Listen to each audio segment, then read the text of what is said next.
Welcome to the Elements of Spirit readings for the week of July 24th, 2017. This is the reading for the element of Earth, which includes the sun signs of Capricorn, Taurus, and Virgo. If you haven't listened to the Ether reading, go back and check that out now. The reading was very fun. Fun is real, joy is possible. It's not pleasure, it's not pain. It is contentment, it is alignment with what matters to you and yours. That was the first read which came through.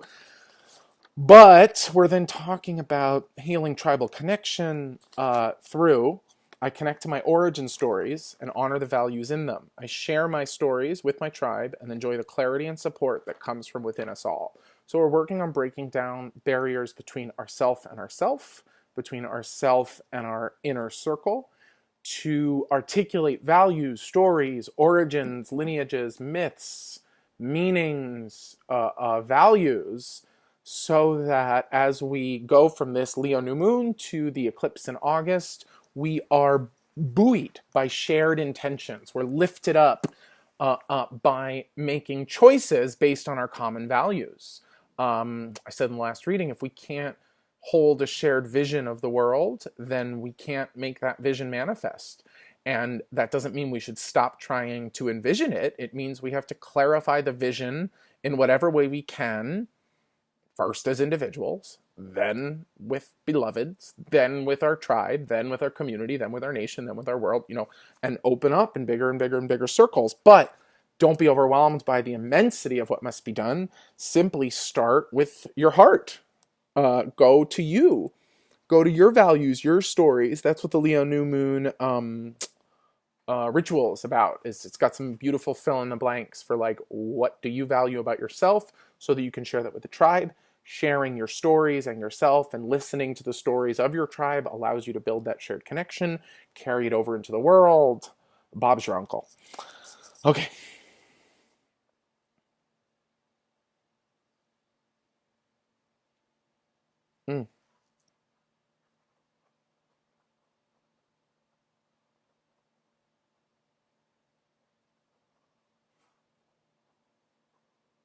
Wow.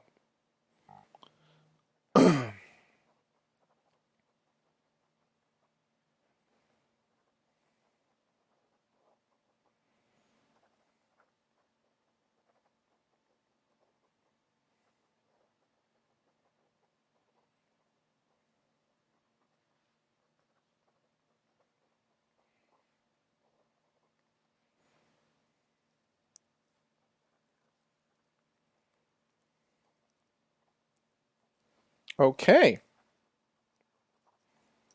So I got your affirmation and I got a little read for you too. It's going to be super cute.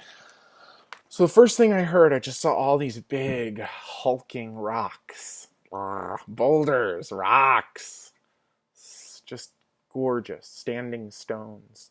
And I heard a phrase which says, "Do you know the stories the rocks have heard?"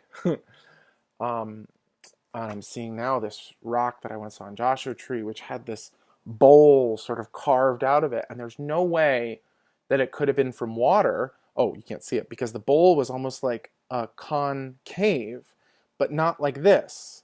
It's like this, so convex or something. So, I mean, unless it was when it was from a riverbed or something, it was just so cool because thinking it looked like it was like air had made it. It looked like air and sand and earth had sort of pummeled out this hole. And you're looking at it like, wow, how long did that take? My gosh. And the rock across the way watched it all. Watched the wind going,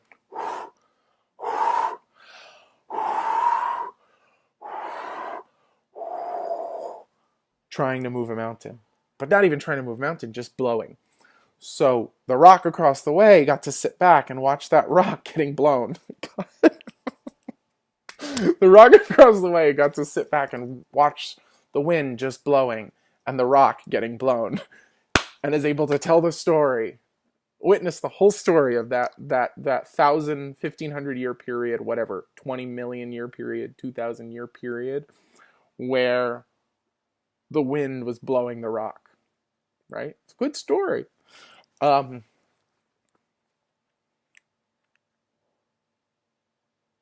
what has,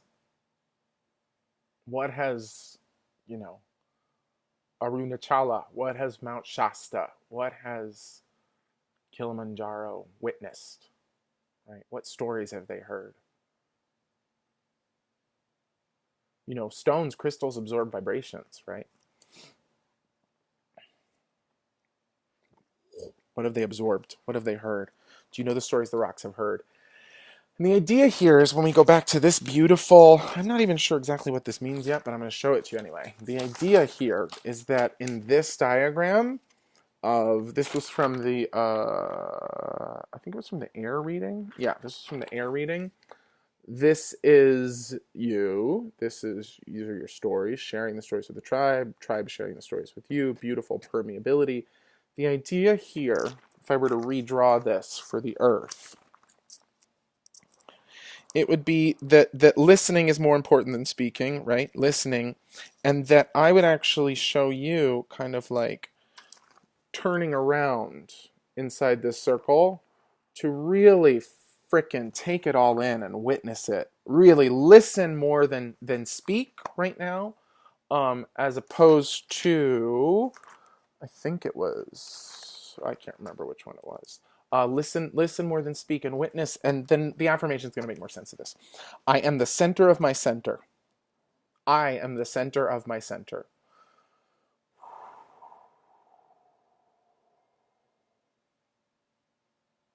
Just let that one wash through you.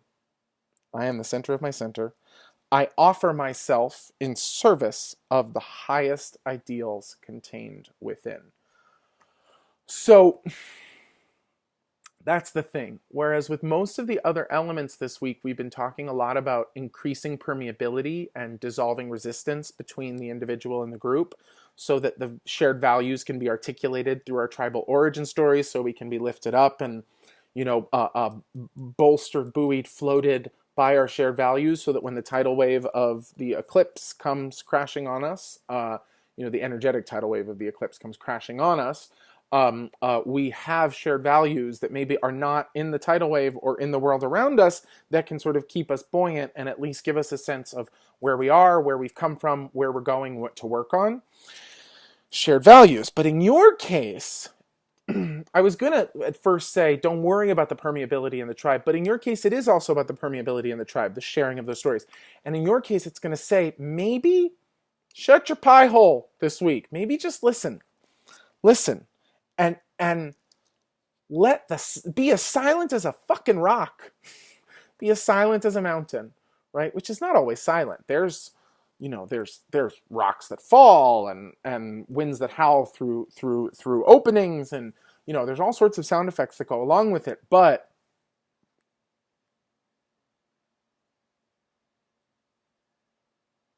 witness, listen to the stories. Do you know the stories the rocks have heard? Well, if not, then be a rock and start listening. Why? Because I'm the center of my center. What that just says to me for you guys this week is you're there. You're where you're supposed to be. Calm down. Calm down. If there's a crazy storm, go into tortoise mode. Baked potato, we called it a while ago. Clamshell, snail. Rock mode. Be a rock. I'm the center of my center. I'm fine. I got this.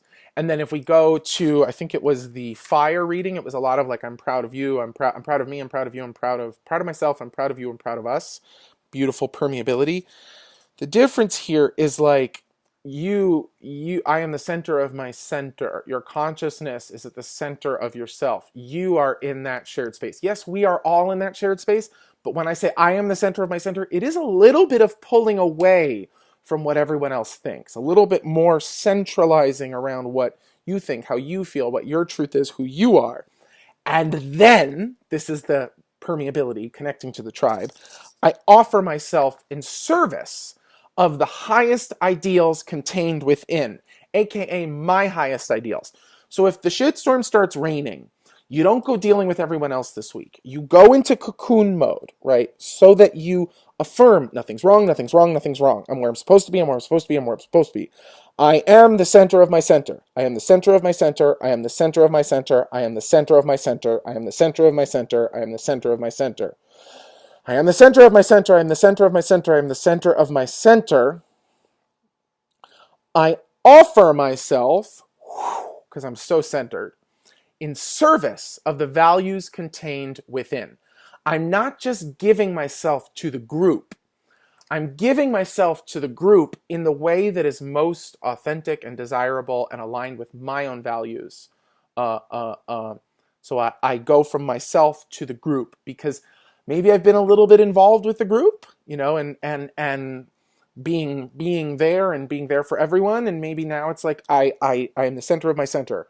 When I connect to that knowing and that core, that truth, that groundedness, and that, in a way, isolating yourself for a moment so that you can connect to the values. So that when you say, I offer myself in service of the highest ideals contained within, then I offer myself to whom? Who cares? To the world, to your tribe is where I think it's going to be this week. To my tribe. I don't I don't need to tell you my story right now. I'm really enjoying listening to your story, and then I'm just going to give you myself based on what I heard in your story, based on how your story and the stories of the tribe lit up my values. So maybe it'll be hard for you, Earth elements, to do the exercise in the